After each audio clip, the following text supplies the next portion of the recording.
Ooh. Surface temperatures at the moment in the mid-90s, somewhere between 87 and 95 degrees. So many people don't think that climate change is real.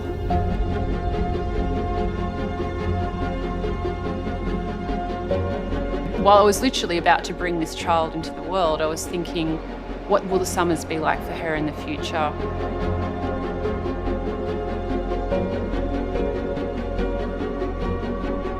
The Australian dream, where you had your acre block and your own house, could become Australia's nightmare. I know we've caused the problems, and I know we also hold the key to the solutions.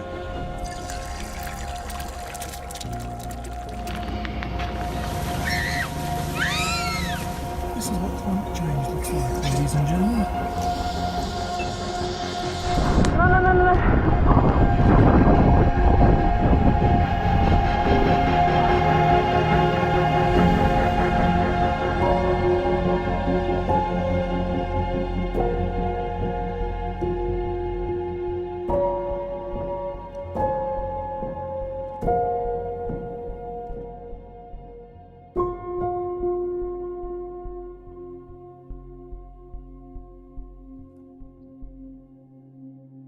It just was extremely hot and everyone was starting to get worried day by day until it happened. Temperatures will climb well into the 40s, making conditions even worse on our fire grounds. The footage that I took of the fire was shot on the GoPro that I had actually got for Christmas 5 days before the event. It was on a very hot day to begin with, so that made the fire, I think, a lot more aggressive. In the afternoon, I got the first glimpse of the fire coming over one of the mountains in front of us. It's so much smokier over there. It then started behind our house, and I was just standing up there thinking, shit, this is happening. Need to get off the roof now and start fighting. Whoa, kangaroo! Okay, coming this way. Should I get the other pump going? What can I do?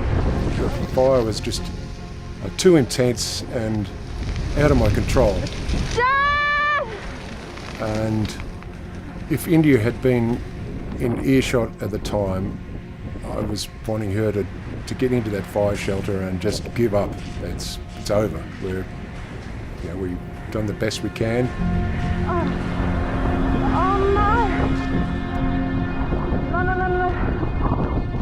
It did get really intense, and I thought we were going to lose the house,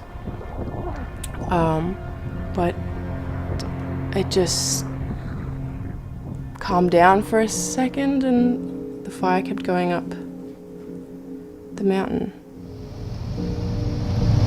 Imagine this is going to be like this for a long way down the road. Oh yeah. It has completely and utterly changed the landscape here for the rest of my life, if not forever. As far as any of the tall trees, mostly all of them have been wiped out.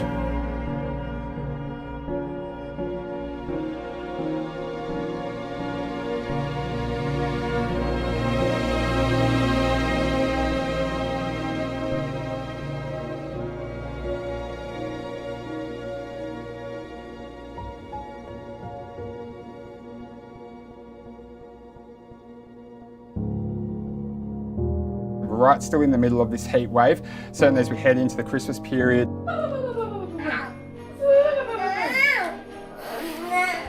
What happens when you wake at 5:30 and don't sleep in your own bed? Look what's in your sensor. Look.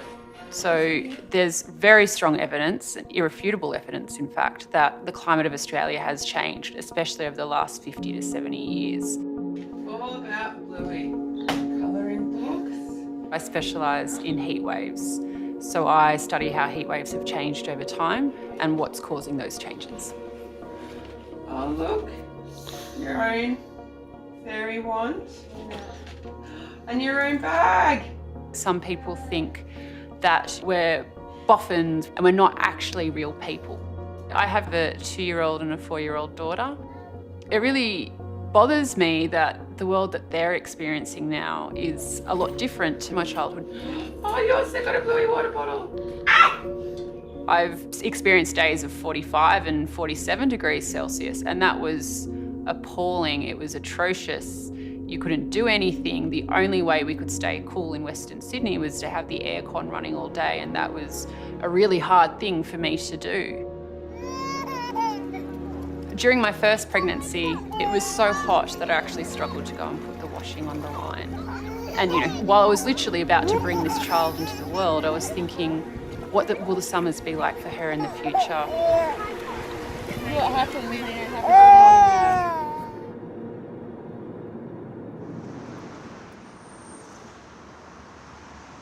It was the hottest day ever recorded in the Sydney Basin. Incredibly, the mercury rising to almost 49 degrees.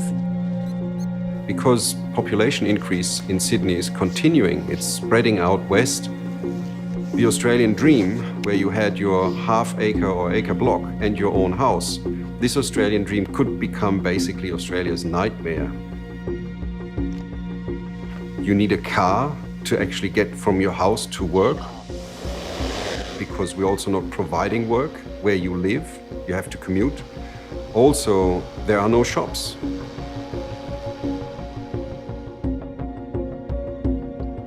People living indoors, I mean, you don't see anyone outside. I don't see any kids playing outside. They even put black roofs on top of these houses, and then they built them so close together that you have no more space left to actually put trees in, which is crazy when you think of the next 20 or 30 years, where we know it's getting just hotter out there. In Australia, we're producing our energy to the large proportion by burning fossil fuels, meaning we're producing more CO2 by having all these air conditioning units running high flat out. But there could be simple changes made. And these changes relate to materials. One of the projects where we are demonstrating change is the Cool Roads Trail. Let's take the heat stress trackers, put them out in this cool street, and collect some measurements on this stinking hot day. This yellow concrete is only at about 60 degrees, so nearly 10 degrees cooler than the asphalt just out on the road, which measured at about 70 to 72 degrees. It's quite interesting. They removed all the bitumen, and you can see the different surface materials, bringing in the verges, planting more trees. So I think it's a great idea. It's a very hot day today in Wollongong, so we are boiling and I'm wearing barely any clothes. Yeah, we're just going to the mall.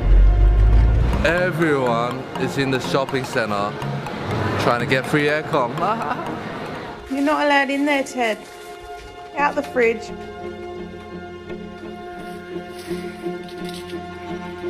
I just twist down these trees to give these bats some water. I don't know what to do, honestly, because they're suffering in this heat, and they've gone further up in the tree. But this one died.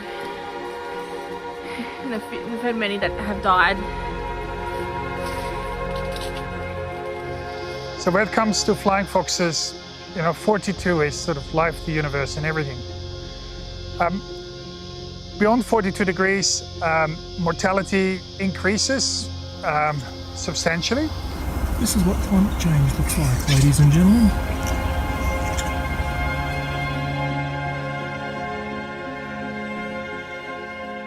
In November 2018, up to 1/3 of the entire Australian spectacled flying fox population just died in a matter of 2 days. It's 2 hot afternoons, just like that. So over the last few years, we've begun installing sprinklers in flying fox camps in the hope that they can prevent some of the worst of the mortality.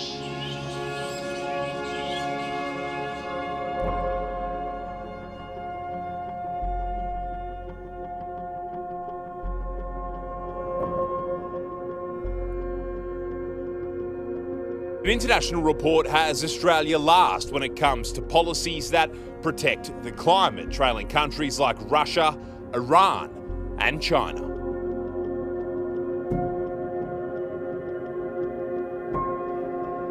If he said we were doing better than anyone else, he must have looked at the table upside down.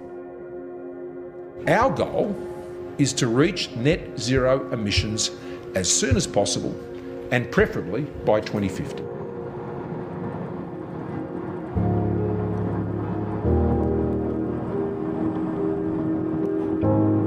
The girls' playroom, that's still a bomb site, so maybe I just shouldn't even bother unpacking. I'll probably look like that most of the time anyway.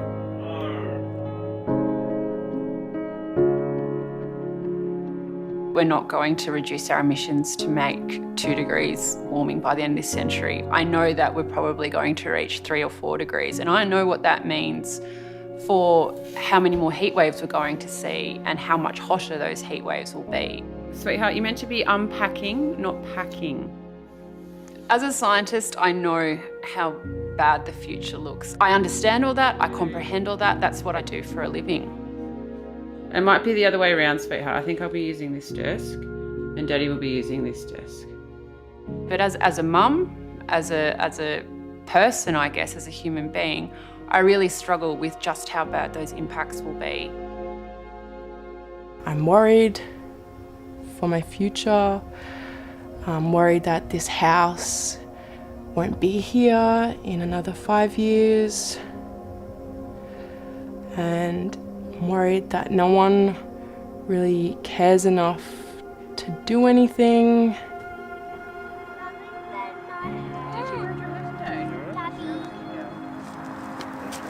So, what plants do you think we should plant in our backyard, in our new house? Strawberries. You want strawberries? The brand new house is going to be awesome because we're going to make it energy efficient. We're going to have lots of solar panels and a white roof and lots of insulation, and it's going to be oriented the right way, and an adapter to charge an electric car when we can buy it. I know we've caused some problems, and I know we also hold the key to the solutions. What else do you like to eat that you think we can grow in our yard? How about some apples? Oh, Mummy likes apples.